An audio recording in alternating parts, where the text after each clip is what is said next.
Hey guys, so I wanted to talk to you about the subjunctive this week. So subjunctive and passive um, voice. So both of them will do a little bit. First of all, the subjunctive. The subjunctive actually, like you probably heard about it a lot. It's one of the things like when you talk about higher French and people start telling you, "Oh yeah, you're in higher French. Oh, you're gonna hear about the subjunctive," or you're like, oh yeah, you need to include complex structures. Um, have you put the subjunctive yet? And you're like, what the hell is that subjunctive supposed to be? And actually, it is it is something that even native speakers kind of dread, and most of the time they get it wrong. I mean, not most of the time, but a lot of them actually get it wrong. So it's so good if you can actually master it because it will look really, really good, and it will actually look like you know what you're doing. I mean, sometimes, like a lot of time, I am watching TV series, like TV series that are supposed to be in English or something. And I put them in French just because I'm tired, I'm a bit lazy. And the voiceover suddenly starts saying a sentence and they don't do their subjunctive properly. I'm like, ugh, that's wrong. And it just bothers me. And I think a lot of French people like are bothered when the subjunctive is not used properly, but a lot of them would make the mistake, if that makes sense. So, like a lot of the time, I mean, I don't actually say that because it's too much of a hey, I'm a teacher, listen to me. But a lot of the time, my friends they talk in French and then they forget or they don't do their subjunctive properly, and it just bothers me. But like wince, but I don't say anything. Anyway, so that's one of these things that is really, really nice and it looks really good to master. And it's not actually a tense, even though it's very easy to think that. And actually, I've put it on the time matrix if you have a look. Or did I? I might not, actually, I might not have put it in the time matrix. So it's not actually a tense in itself, it's a mood. So if you want to think about it, I mean, it's not really important to know that, but it's still important just for your understanding of it. It's a bit like, right, you have your universe with your present, your future when you're going to be at university, your past when you were in primary school, you pluperfect. So before you were in primary school, you had been in nursery. You have your potential universe, like if I was rich, if I were rich, I would buy a yacht. That's all part of your universe. So like your present, like your reality, your future, your past, your dreams, hope, hypothesis, so the conditional, all this is like your universe.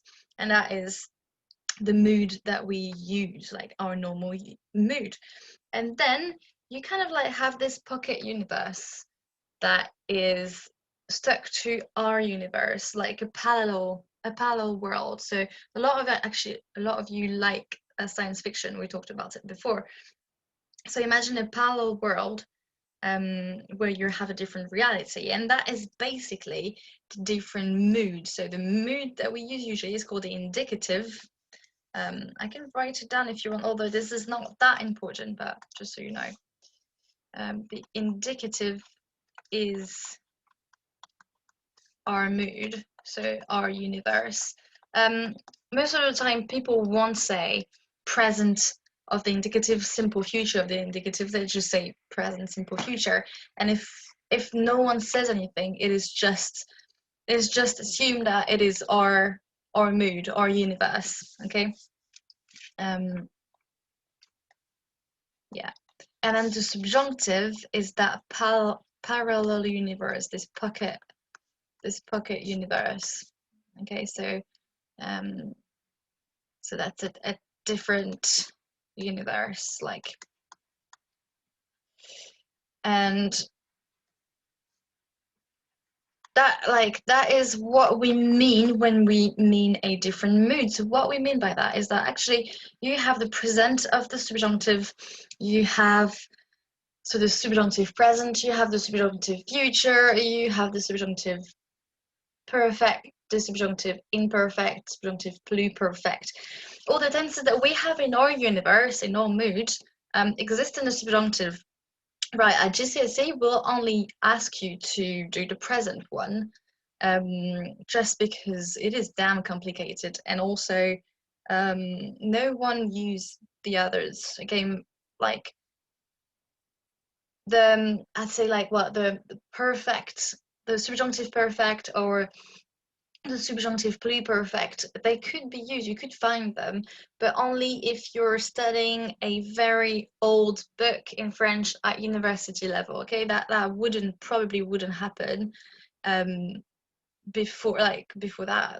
This is really a hard complicated tenses. So except for the present, subjunctive present, we won't ask you to use any other tense for the subjunctive. Just know that they exist, and that's why we say the subjunctive is not a tense, it's a mood in itself, because it can go with different tenses. However, you won't really use it because endings are just weird, and French people don't use it. Like, French people will just use different ways of saying what they want to say, using time phrases or are making mistakes, but they would not use any other than the subjunctive present when they use the subjunctive present. So don't worry about that. Just know it exists. Because if you decide to go on with languages in the future, it might come across it, and then you know that it's there. Anyway, so I'm babbling about this a lot, maybe because I just love languages. But yeah, anyway. So what do we use the subjunctive for? Actually, we use it to express wishes, thoughts with S, possibility,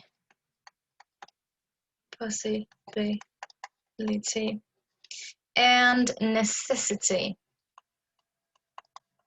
I know I'm not going to start singing the Bare Necessity song, even though I do have it in my mind. Right, so here, for example, wishes, imagine like je voudrais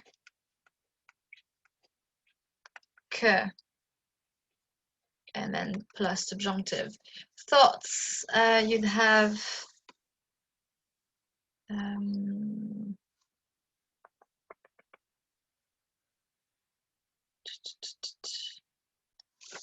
thoughts should have je pense que.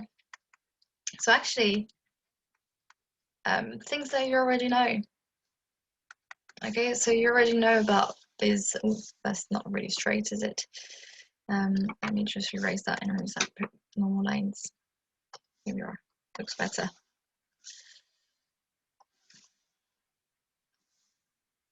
What about one here? There we are. Okay, looks a lot better. Right, and there are things that most of all you know. So je voudrais que, je pense que. For possibility, think about il est possible que.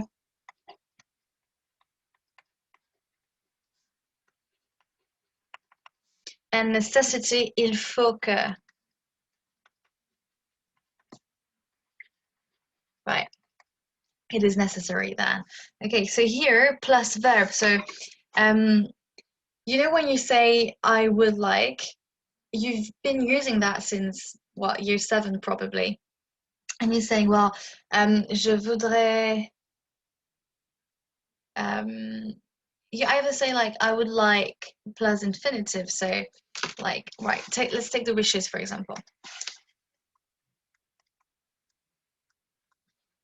Okay, so je voudrais. So if you add a noun, so for example, I would like a dog for Christmas, je voudrais un chien. Okay, good. No need for that. You just have, your normal subject, verb, and a direct object. Easy peasy, lemon squeezy. Then you want, I would like to eat. So je voudrais manger. Here again, simple structure, although you do have an infinitive, but it's still quite simple. So you have your subject, you have your verb, and then you have your infinitive here, which is still part of the verbal group. Okay, it's like the verbal group. but it's saying like, I would like to eat. Simple sentence. Right now, we're talking about a sentence that is going to be a lot more complex and it looks a lot better. Imagine a lot of you have tried to say before and you didn't really know how to do it, and I wouldn't have corrected you simply because there was no way you would have known that. So I'll probably just let the flow, the conversation go if you actually so like made that mistake. But here, imagine if she said, I would like that you eat this apple for me, please. Okay, something like this. Or I would love for you to I don't know, whatever. But you see this kind of sentence that I'm trying to convey here. So a bit more complex sentence. I would like something, not just I would like something, sorry, but I would like that something happens. So here, when we're talking about pronouns, I talked to you about the relative pronoun, remember? It was one sentence inside of another with like a master sentence and a sentence that was kind of obeying the order of the bigger one. Here is a bit the same. So I would like that you do this for me, please, for example. So the fact that there is that in the middle is going to trigger the subjunctive. So je voudrais que, triggering the subjunctive, tu fasses ça, that you do this, okay? Je voudrais que tu fasses ça. And basically what you need to remember in the subjunctive is that you're going to use the subjunctive after expressions. So I would like that, it is necessary then, I think that, it is possible that. But what you notice, the common feature here is the that after. So I would like that, I think that, it is possible that, it is necessary that. Okay, the that in the middle is the trigger. Every time you see a that in a sentence, most of the time you see a that in a sentence, you're going to need this subjunctive after it. Okay, that is that would make it correct. Otherwise, so, and that's where French people get it wrong. When I said that, more often than not, they don't use it, and it kind of like bothers me a little bit. It's like they would say je voudrais que tu fais ça, okay, using the present tense here, and this is actually wrong. Okay, this is wrong. This is a wrong manipulation of grammar that French people do a lot, but it's technically wrong. So please don't do it at GCSE. If you do want to use a structure like with a that in the middle, so I would like that, and carry on the rest of your sentence, you're going to need to use the subjunctive after that. So that's basically what we use the subjunctive for. I hope I've been clear. If I haven't, and you're still not quite sure when we use it or what we use it for, just drop me a quick message or post a comment or post something on the group, and the rest of your teammates will be very, very happy to help you. So this is all for me for that video, because I've been rambling about for a lot. And I'll see you in the next video so you actually discover how to form it.